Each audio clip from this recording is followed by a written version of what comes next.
خبر شد بدیشان که کاووس شاه برآمد ز آب زیره با سپاه. هم آواز گشتند با یکدیگر، سپه را سوی بربر آمد گذر. سپه بود چندان یلی تیغ زن، و بربرستان بر شدن انجمن. سپاهی که دریا و صحرا و کوه، شد از نعل اسپان ایشان ستوه.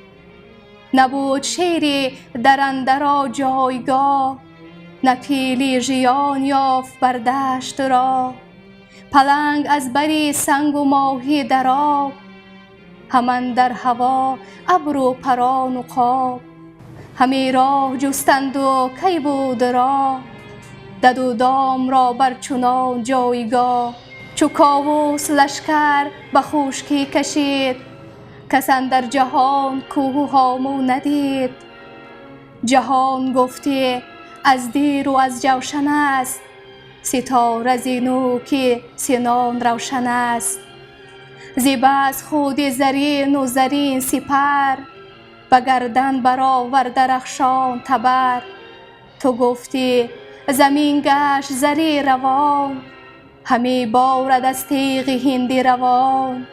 ز گردش هوا گشته چون سندروس، زمین سر به سر تیره چون آبنوس.